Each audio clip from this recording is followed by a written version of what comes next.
Hello and welcome to Peak Streaks, the podcast where we answer the question, what is the greatest 3-episode run of some of the greatest shows in TV history? That's right. Welcome to part 2 of our Breaking Bad streak. You might call it breaking into Breaking Bad. Yeah, I think I was just thinking then Streaking Bad. Streaking Bad. That's an amazing one too.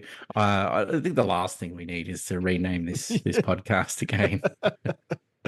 But last week, Dan, your incredible orange juicer type machine, convoluted machine, identified the true peak of Breaking Bad, which turned out to be season 5, episode 14, 15, and 16, which is essentially the last 3 episodes of Breaking Bad, the crescendo. Yes, Yeah. yes. So we began last week, of course, with the Ozymandias episode. That was the beginning of the Peak Streak, and so we covered that in the last time around. So this week we're covering the penultimate episode of the series and the second episode of the streak, which is Granite State.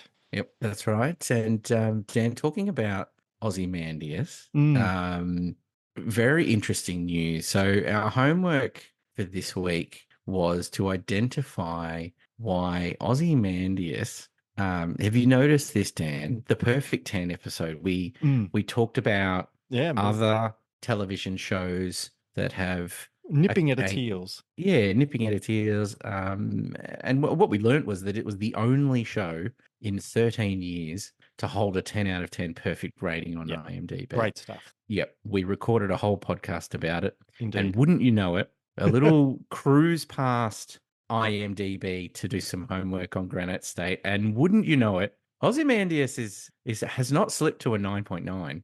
No? It's at a 9.5. Ozymandias. 9.5? It's a 9.5. Have we done something? Since we recorded our episode, it has dropped half a point.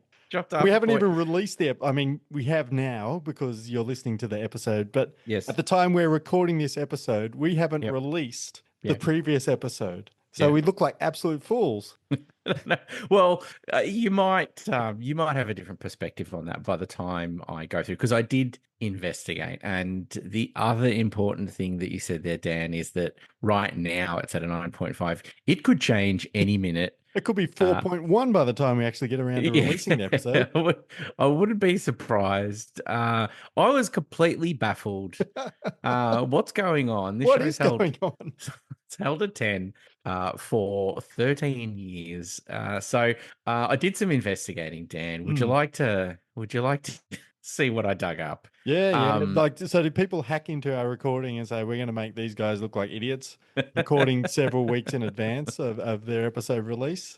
Is it just some conspiracy around us? I would be honoured if I would be honoured too, actually. That's a lot of work to go to just make us look like idiots when we do it ourselves every episode. No, I was digging around. I'm like, what the heck is going on? As of the current recording, Ozymandias currently has a 9.5, which means that Face Off, which is an episode that we talked about as another potential for sort of the peak of Breaking Bad, that's now at a 9.8 alongside with Felina, which we're going to cover in the next episode. Felina is the finale. Yes. So that's at a 9.8. Ozymandias is now the 14th best episode. It's a dreadful episode of Breaking Bad. Pile of rubbish, I say. Yes, yeah. So had to find out what on earth is going on. And it turns out, Dan, that we have a war on our hands. A war. We also, do you remember when we did our Watchmen episodes and we started talking about the Snyderverse and fandom? Have the Snyder people come for Breaking Bad? I don't think it's the Snyder people, but fandom is getting out of control. So I was trying to work out what's going on. I saw I saw another 1 out of 10 review for Ozymandias, and all right, what's going on here? So here's the title. Made the account just to give it 1 star. I like the show, honestly. One of the better shows I've seen. But people acting like it's the coming of Jesus sets me off. Here's to the toxic fans of this hateful, sheep-driven community of egotistic, average 10 IQ viewers who have clearly never seen a good show in their life and probably still live in their mother's basement. And that's got 112 thumbs up. And I'm like, what is going on? Do Then you I live go, in your mother's basement, Chris?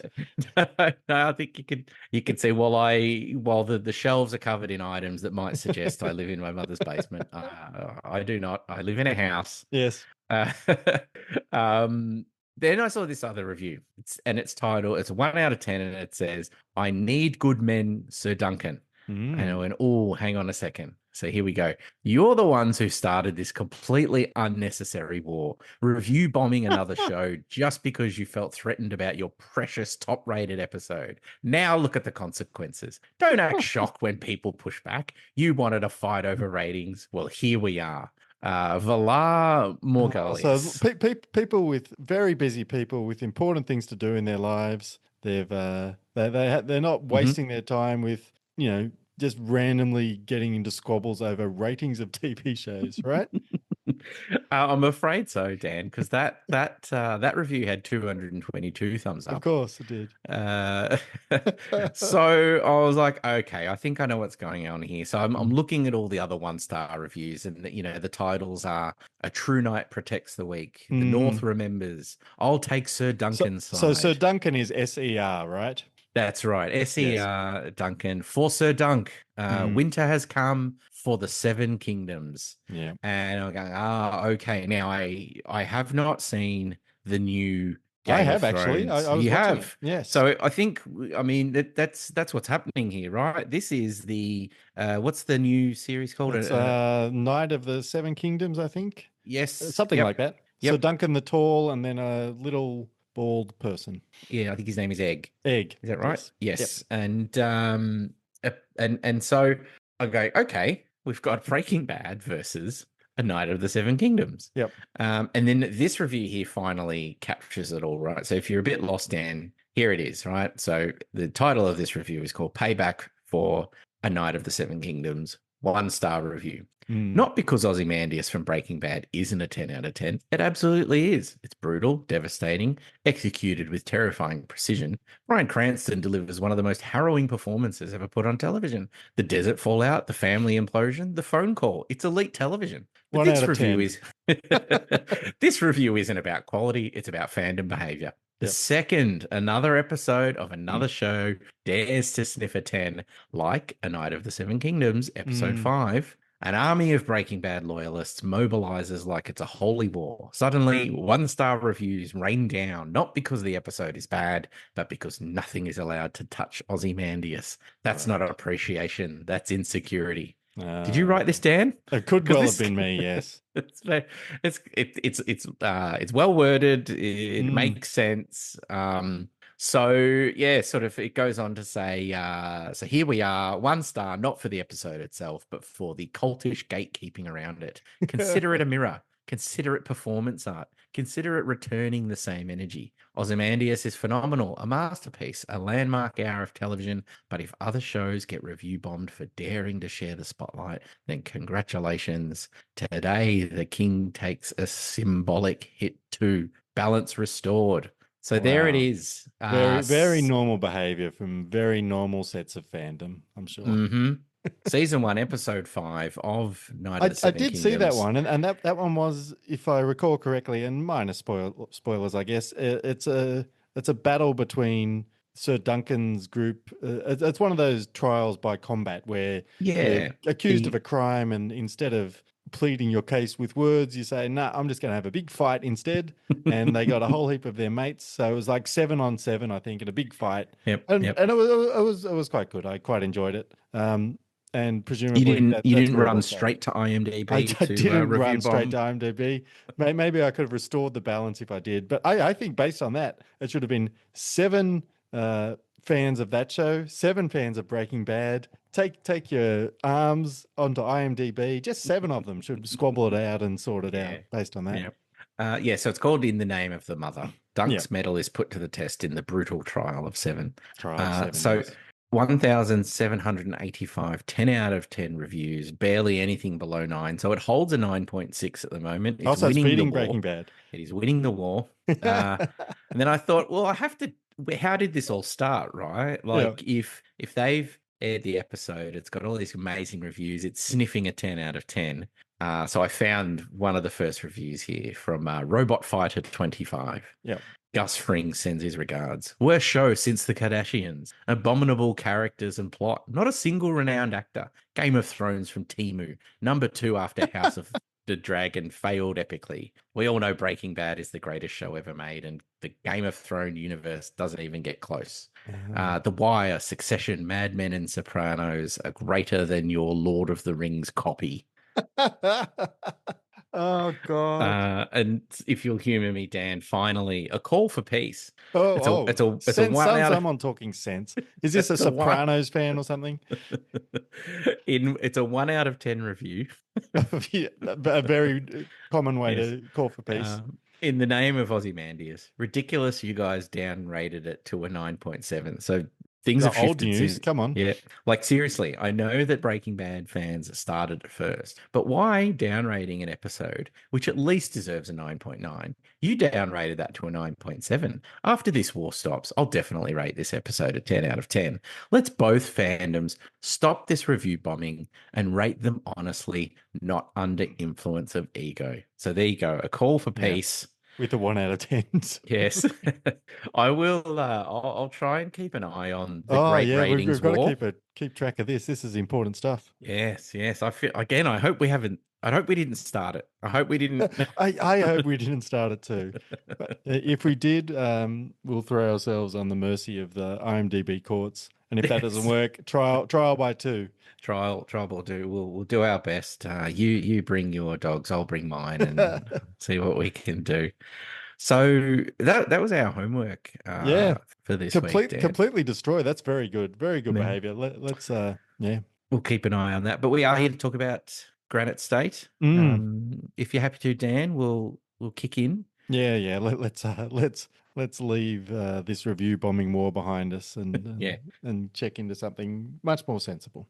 So Granite State. This is from season 5, episode 15, and as IMDb describes it, Walter faces the devastating consequences of his actions as his world unravels. Meanwhile, Jesse's fate takes a dark turn, and the fallout threatens everyone he cares about. Yep. That's the IMDb review. Deliberately vague, of course. Deliberately vague. Could I please have your not vague at all recap? Not vague. Very, very specific, very factual. Yep. All right, here we go. Walt's reward for all of his overblown nonsense in the previous episode is to spend the last few months of his dwindling life alone in a remote New Hampshire cabin, isolated and powerless. Jesse, meanwhile, is still imprisoned by Nazis who both A, admire the quality of his meth, and B, execute his ex-girlfriend when his escape attempt goes wrong. Swings and roundabouts. Still, at least he doesn't have a vacuum cleaner salesman as his only friend. But when Walt grows increasingly fed up with the sprawling plot holes in the movie Mr. Megorium's Wonder Emporium and the prequel to its sequel, Mr. Megorium's Wonder Emporium, he marches to the nearest town to surrender before the preening televised douchebaggery of Elliot and Gretchen inspires him to evade capture one last time, accompanied by kick-ass theme music. Yes. We'll talk about it later, but it is a bit weird, sort of punching the air and cheering at the end of the episode. Yeah, like, I've got go get it as well. Yeah, come on, you scumbag. So this episode was written by Peter Gould and directed by Peter Gould. Yes. Now I saw that name and was like, oh, I know this name. Why do I know this name so well? Peter Gould directed 2 episodes of Breaking Bad, and I thought, oh, that's weird. So he directed season 4, episode 7, Problem Dog, and this episode, Granite State, which is incredibly important in the lore of Breaking Bad. But Peter Gould did write 11 episodes of Breaking Bad, all the way from season 1 to season 5. So he's obviously hugely influential. Yes.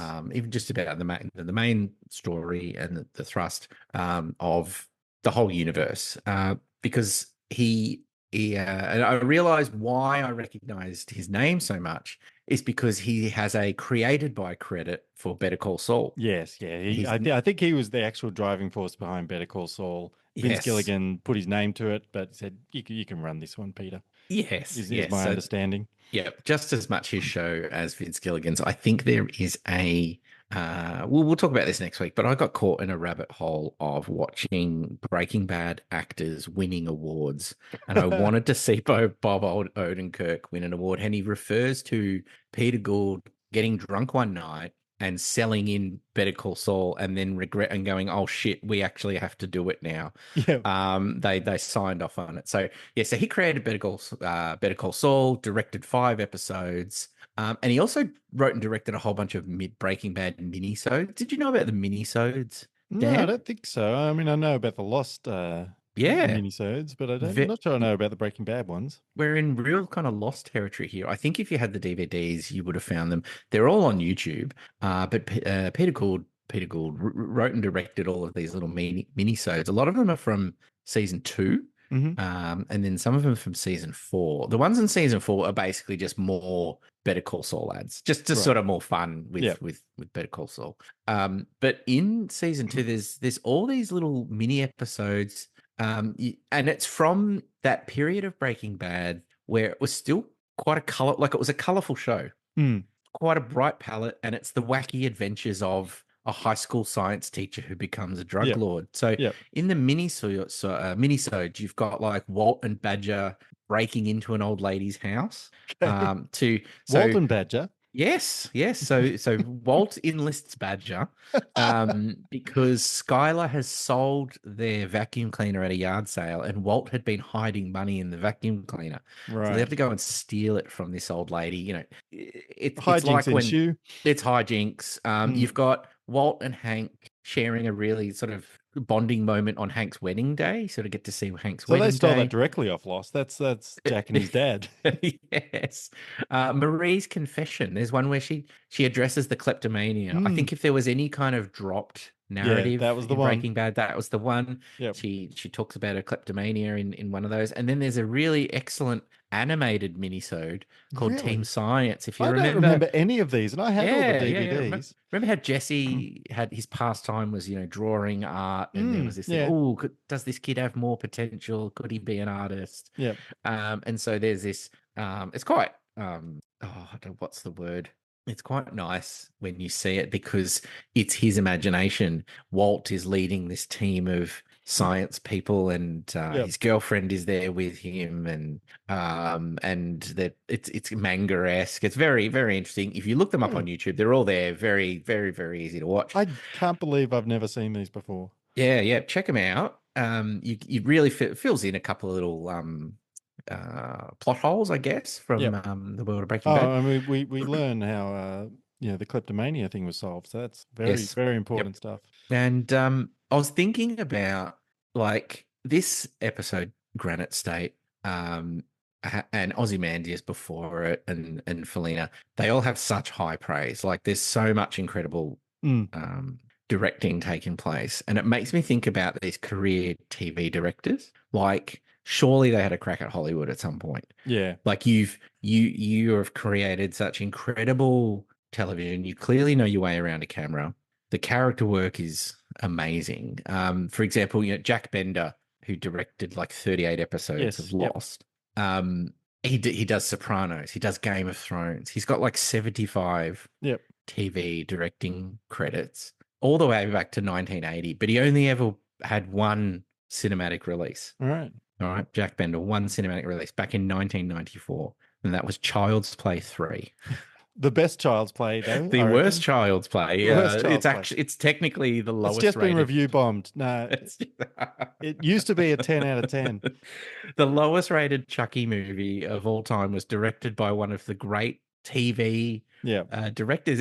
What's the reverse of a review bomb? Like Review Angels. We need to lift it out up and give it a 10 out of 10. Where are you? So I was doing the same thing with Peter Gould. Like, how do you where all this skill, he's writing and he's directing and he's got production credits. But again, you've got to start somewhere. 1994. He writes the screenplay for Double Dragon, the movie based on the video game. Yep. Again, the 4 out of 10 game. on Yep. 4 out of 10 on IMDb. Not a great movie. No. But his first theatrical release and the only movie that he ever directed came out in 2000.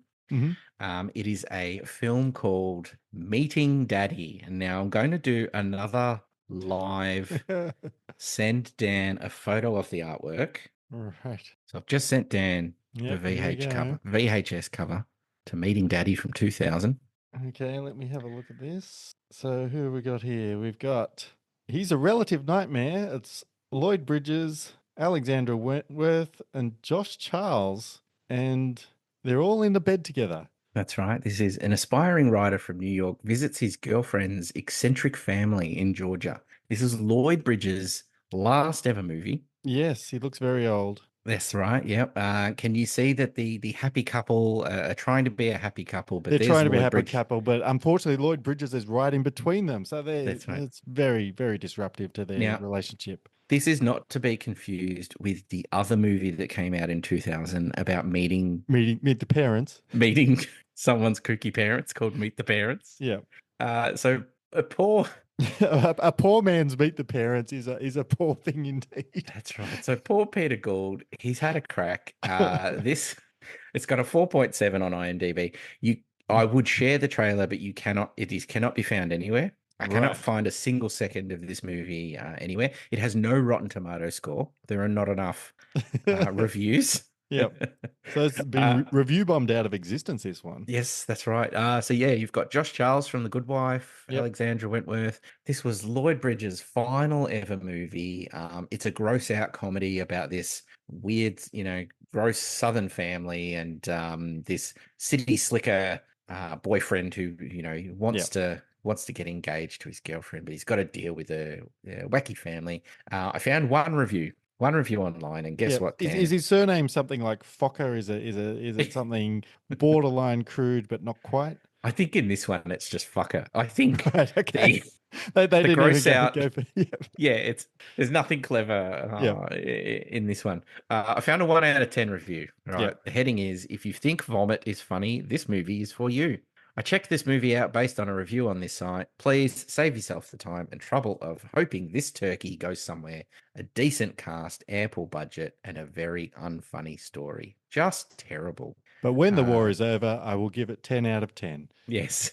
Yes. So, Peter Gould, I salute you because you've been a driving force between two of the greatest TV shows ever made. Thematically heavy, dark, so much substance. And then also Meeting Daddy. Yeah, and I'm sorry that Meeting Daddy never worked it out. We'll post the VHS cover online. It includes the pink circle sticker comedy. So I think someone has scanned this in. Just to make sure you know. Yes, it's been scanned in from the bargain bin. So that's my little Peter Gould rabbit hole. But back to Granite State. Yeah. This aired in September 22nd, 2013 in Australia, September 23rd, 2013. So as we talked about last week, they would not air it at the exact time it aired in the States. They'd still hold it off for 10:30 that evening. A few hours later, though. Yeah, on Showtime. Yeah. The episode holds a 9.6 rating as of this recording. Now, yes. Could be anything by the time you're listening to this. But yes. As we record it, it's 9.6. Yes. 6.58 million viewers tuned in to this episode in the US. By comparison, the first episode of this season had 2.93 million viewers. All right. So it's really building towards the end. Oh, it's absolutely ramping up. Absolutely ramping up. That matches my experience. I think we discussed that last week, how everybody seemed like it was watching it as it drew to the conclusion. Yep, for sure. And before we get into the episode discussion, I do have the ratings report, Dan. If you'd like to know what else was happening on the telly the same week that this aired. Look, bit of a tough night for Granite State. It airs at 10:30 on Showcase. There's only 35,000 Aussies tuning in. 2 hours later, another 5,000 on the catch-up channel. Over on 7, it's the 2013 Brownlow medal count. Okay. That's very popular in half the states of Australia. It is. A lot of footballers sitting around a dining hall as in tuxedos that they barely squeeze into. That's right. As someone stands up there and counts just numbers. reads votes. Yep, counts numbers. It's a counting exercise. There are a lot of things I don't really understand about AFL. That is definitely one of the larger ones. It's just I don't get why anybody ever watches this show. I can understand enjoying the sport and watching that. I will never understand how people enjoy watching these votes get tallied. Is it called the Dally M? Is that the Yeah, NRL equivalent? yeah, but no one watches that either. Okay. But they do the same thing, They right? do the Force same everyone to thing. get dressed up, Yeah, pretend it's yeah, important. Yep. yeah. Yeah, Gary Ablett Jr. Took home the Brownlow that night Have for I the. have I told you my other AFL fact about Gary Ablett? How it took me forever to learn that there were two of them. Oh, I just kept hearing Gary Ablett. It's like, I'm sure I heard about this dude in the 90s. How old is he? Yeah. Well, they did call him God. 'Cause he played like it, and somehow his son was even better. The little master, they called him, winning a Brownlow for Gold Coast. He apparently it was a dramatic scenes as his final votes were the last read out for the night, and it was enough to leapfrog two other players in Very second dramatic. position. So Almost as good as Granite State, I'm sure. yes. Maybe I'll review bomb the Brownlow medal of 2013. I think that's already been done. Reviews on 2026 Gary Ablett Senior and Junior are poor. They do enjoy a tin hat nowadays. So over on Seven, mate.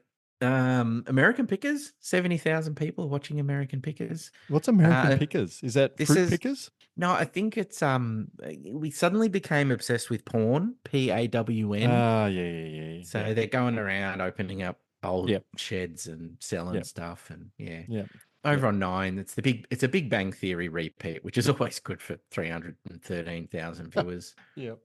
Over on Gem, it's The Closer, Mm, 109,000. If you do you remember The Closer? Another 8:30 vaguely. p.m. drama. Not really my cup of anything. Kira Sedgwick, J.K. Simmons, a CIA interrogator solves crime using her Southern charm. Mm, So yep, sounds good. another over on 10, Blue Bloods, 166,000 people watching Blue Bloods. And then, Dan, I told you everything is connected. When we started this Lost podcast and we started realizing how connected everything was, I tell you what, this nearly blew my socks off. So while we're watching Granite State and Peter Gould is finally getting over the horrors of meeting Daddy, over on 10 Bold, it's Flying High, Hey, there we go. starring Lloyd Bridges. There you go. Looks like you picked the wrong week to quit sniffing glue.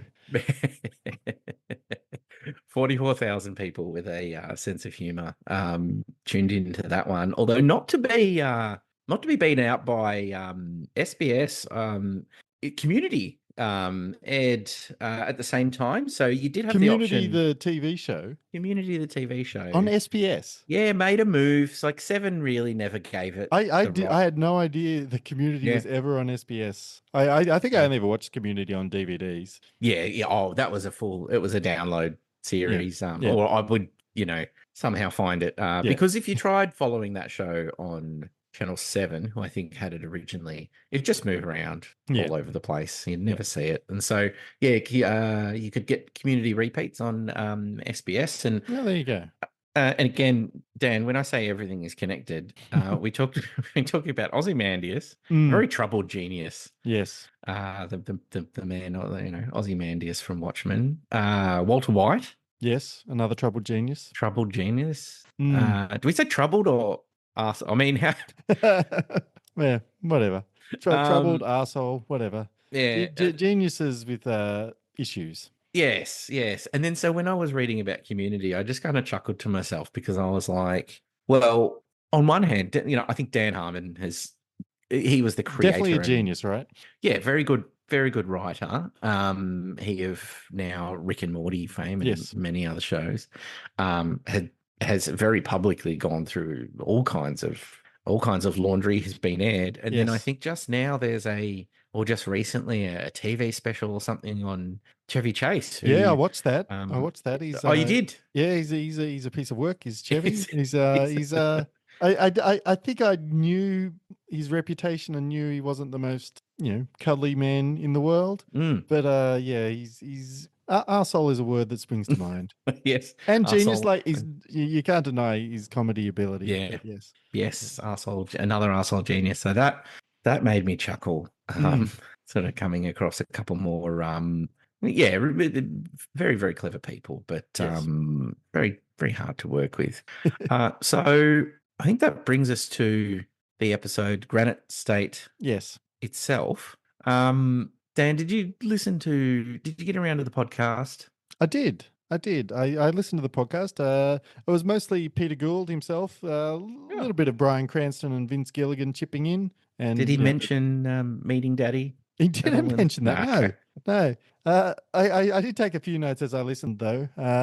He mentioned that they wrote the vacuum cleaner role with Robert Forster in mind. Uh, Okay. and Peter Gould said he had a tip for young writers out there. He said, "We called him Ed in the script because Hmm. it's a short name, which means the script is as short as possible. You won't have anything carrying over to any extra pages. So make your names Ed or Al or Bo or yeah, Yep. keep it short." Uh, they mentioned in passing that Saul is an identity like Heisenberg because we open with Saul, and Yeah. they also reference that they don't know his first name, but they do know from one of the very early episodes that his last name was originally McGill. So a little bit of Oh, lore that they tapped into. okay. So at this stage, we know he's McGill. We don't know he's Jimmy or We James don't or know he's Jimmy yeah. or Okay. James. No. Yep. Yeah. Uh, and they talk about how he's going to be. They say, well, he may not be literally managing a Cinnabon, but he's going to have a life out of the limelight, and that'll be hell for him. Vince Mm. Gilligan says running a Cinnabon wouldn't be that bad. So he's Interesting. they so they their main issue was for the New Hampshire scenes, making sure that there was enough snow around. So there were places where they were filming where they could Mm. find snow, but it was getting towards spring, I think, when they were shooting there. So they kept running out of snow, so they had to get in fake snow all the time. Oh. And at the bar at the end of the episode, there was a cactus outside that nobody noticed until the last minute. So it's just like that probably shouldn't be there. So they sprayed that in snow, and that was a bit of fun. And I guess the main other piece of information was that the scene where Walt was talking to Walt Jr. on the phone, they Yeah. shot all that and they were sending it back because they were still shooting on film in those days. They were one of the last shows to shoot on film, and they were sending that off to be developed or processed or whatever they had to do Mm. with it. And somehow the film or some of the film of that particular scene fell out of the back of the car or truck or whatever Oh, was being delivered, and it was run over by a plane. So this was in transit. So they had to go back and reshoot a whole heap of that particular scene. oh Uh, no. yeah, so that was an interesting piece of trivia. And the so that was obviously also the scene where Walt saw Gretchen and Elliot Yep. being interviewed by Charlie Rose, who's a famous reporter in the US. And apparently that scene with Gretchen and Elliot being interviewed by Charlie Rose had to be delayed one day because Margaret Thatcher died on the day they were supposed to shoot, and Charlie Rose had to actually go and really cover that. Good to do some real work. Yeah. So there you go. So that's a bit of podcast gossip.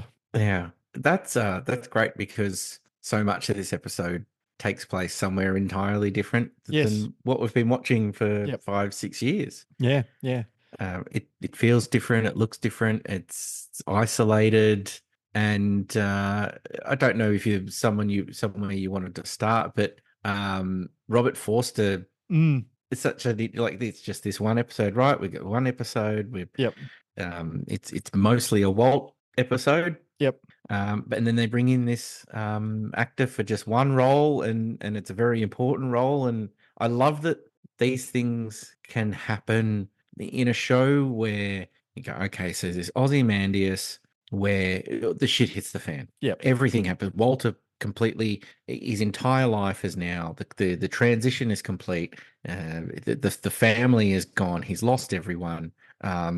Everyone's gone now, and that's your big episode. And then you've got your finale, which is your finale, right? Like, you Yep. know, everyone's waiting to see how's it Yep. end, what's the fate of all the characters. The second last episode, which generally is just a lot of moving the chess pieces around the board and getting people into position, and instead you get this incredible, like, it's almost like a bonus Yeah. character study, Walt Yeah. mini movie, and we watch his character, you know, change again as time passes, and he's Yeah. paying I think they someone. said in the podcast it was like the longest time jump of any part of the show. This Yeah, particular yep, episode. Yeah.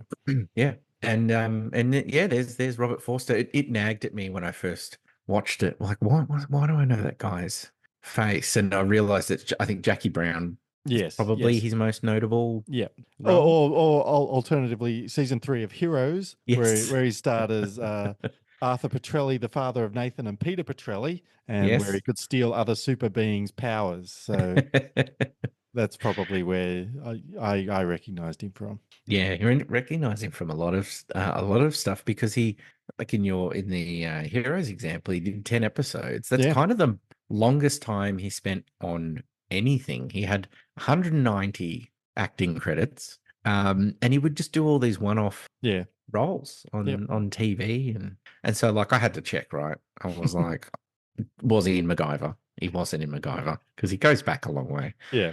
And I was like, oh, Columbo. No, No Columbo, but instead he was in a TV series called Banyan. He was the lead actor, 1971. He played a private eye in 1930s Los Angeles. So Columbo like, so he, mm, if you, I'll post a photo of it. It's 1971. Robert Forster dressed as a 1930 yep, gumshoe yep, detective in LA, yep. and it looks incredible, and it's black and white, and it Mm. looks fantastic. And of course, 1930 is closer to 1971 than we are to 1971 now. Oh, Dan, don't say that. For those listening deep into the future, Yes. yeah. And then later on in 1974, so these were the only TV series he ever did. So Banyan lasts like 3 years, and then in '74 he makes 14 episodes of a show called Nakia. 1974. Dan, are you about in I am. I'm 1974? 3 years old. I was born in 1971, so that's how Oh, I know the proximity of 1971 to other years. yes. It's So not just subtraction. there's this show called Nakia where he plays a Native American police officer who mixes tribal traditions and techniques with modern crime I'm techniques. suspicious about how well that one's aged.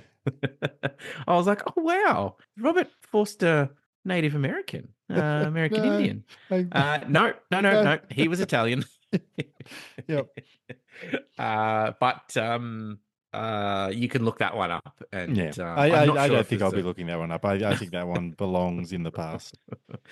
so that's yeah, Robert Forster obviously looms very large in this episode. Dan, any other big thoughts I on this guess one? my other thoughts was you kind of alluded to this with the penultimate episode. I Mm, love how this one's basically just everything's just being set up as one final puzzle for Walt to solve. Like he's just yeah, everything is just all his options are being closed off one by one. Saul says, "Nah, you can't do this." Basically, Saul's entire scene is to say, "Here are all the reasons you can't get the money to your family. Sorry yep, about that. This yep, sucks for you." And then, he's locked away and he's just got no option. All his options for doing anything just get cut off one by one. And same with Jesse, of course. Jesse's yep, options are being cut off, but we're mostly focusing on Walt. And it's just such a great setup for how is Walt the super genius going to get out of this one last, incredible challenge that yep. the same way he's been doing throughout the entire series. They keep writing him into corners, and he finds a Hmm. miraculous way out of it. And Yeah. that's what this entire episode is setting up. It's just like, all right, here's the big one. Let's see if we Mm. can get out of this. And do you think? I mean, we'll talk about it next week because we do as to close off the streak. We'll talk about the finale. But I guess has he made that decision at the end of this episode? Is the decision actually I'm going to save Jesse because that's the only thing I have, or that's the only thing I could fix because I can't fix anything else. I can Mm. fix Jesse, and I accept my own fate. So I'm not actually going to get out of it. Yeah, I I don't don't know. expect to survive. I don't. I think he knows he's doomed either way. Yeah. I think his main goal is to get his money to his family, and as we'll discover Hmm. next week, yeah, the great his former Grey Matter uh, co-founders are the key to that, and he just spots it at the last minute, just before he's about to be arrested, Mm. and yeah, so I think we'll cover that in greater detail next week. But Yeah. I Yeah. think that's the first glimpse of wait a sec, there may be a way out of this impossible problem that has been laid out to me the entire Yep. time. I'm not sure how much of a priority Jesse is in that thing. I guess I'll remember that more vividly after watching next week's episode. Yeah, right. We'll pick that up again. On Jesse, I thought the irony of him making a 96% batch, Yes. like that the story of Walt and Jesse has kind of come, oh, it's this awful thing to think about, but he's this no hoper. Does he really have Yep. some talent and purpose and skill in life? And here he is, he has learnt from Walt and Yeah. he's cooking better meth. Yeah. But What it's what ugh, what I love about that, it basically proves, that now that Jesse's so good, it basically proves that Walt was an even better teacher than he was a mm, chemist. And yeah, given yep, the entire series has been oh, about him pulling away from being a teacher to become yep, this chemical genius, it's just like I think that's great irony. Just like, yes, no, no, you should have been a teacher all along. This is what you're really good at. yeah, the irony. I don't know how much if we'll talk about Todd in next week, but this is a reasonably heavy Todd Yeah, episode. I love Todd. Todd's such a psychopath. I know he wasn't found because I believe Jesse Plemons was in was it Friday Night Lights Yeah, I think so. or Yeah. yeah, which I never saw, but No, I never saw that one either. watching him turn up in this show with that cold stare, he's excellent. And him being teased by Jack about his crush on Lydia, I think Yep. is just great sort of Yep. character. He's instead of him just being a stone cold psychopath, there's at least sort of some kind of layers there. But obviously he's had a horrific his whole upbringing has been Yeah. completely messed up. But then yeah, when you see him meeting with Lydia, and he's all smitten and he's wearing a shirt and a Yep. belt and That's very everything. funny. And then murders Andrea and just awful, awful, awful. Yep. Um, so I wanted to call it Jesse Plemons because he's and has continued to be an incredible actor. Yeah. A couple of more little sort of Walt notes. Bryan Cranston getting out of the propane tank as they arrive Yeah. in New Hampshire is still so classically Walter White. Yeah. The I've got stuff all over me and I'm wriggly and a creaky back and everything. It just there's still little bits of the Walter White that we knew in Yeah. the The beginning of the show dwarfish is Walter White. Yeah. yeah, still present and the little bit arrogance Mm. and all of that. So I just marvel at every time I rewatch this show, I marvel at Bryan Cranston's portrayal and all the Yeah. everything Well, he's doing. this episode made me want to at least rewatch the final season again because I've forgotten so much of exactly how the plot mechanic. I've forgotten just about all of the Lydia stuff. Like I remember her character, but I don't remember the details of anything really. And I'm really now itching to just go back and watch at least the final season again. But yeah. Yes, everything all the magical stuff. And then, unfortunately, we don't get to talk about Mike. Yeah, we miss out on Mike. We sort of miss out on Mike, but him getting involved in the business and then his tussle with Walt as Yep. well. It's like, oh, it's another, Walt wins again. But Yep. yeah, so there's so much you could say about all of that. But as far as this episode goes, it's one that always stuck in my head. Just the idea of Walt in the cabin. Yep. He's sort of almost sort of agoraphobic, and he's no more. He's I, more I, I trapped thought I thought than. you were going to say magoraphobic. It was a little MacGyver-esque, actually. Like, how's Yep. he going to find his way out of this one? And then the devastating phone call with Walt Yep. Jr., where he realizes, he says, "I wanted to give you so much more. This can't all be for nothing." Yep. So then that's when he calls the DEA, which I found interesting. Is he giving up, and then he sees Gretchen and Elliot, and does that change things? Yeah, For him? I think he's given up at that point. He's just about to give up, and then just by happenstance or fate or whatever, he watches them, and they go, "Oh no, Walt was never really a part of anything good," and like that just hits him at like his whole thing's all about pride and arrogance, and it's just like, Yep. yeah, that's pretty much the last thing that he's got left, and he's like, "Oh fuck you guys, I'm coming for you now." He escapes. Jesse, like you set it up perfectly, Dan. They're both backed into corners, and Mm, then I guess they sort of escape once again. Jesse not so successful, but I wanted to make a proposal, Dan. One thing I did enjoy when we were covering Lost was our lists. We loved a good mm, list. yep. We would do a list within a list, and I'm Mm, wondering, is there something from Breaking Bad we could do, perhaps next episode? yep.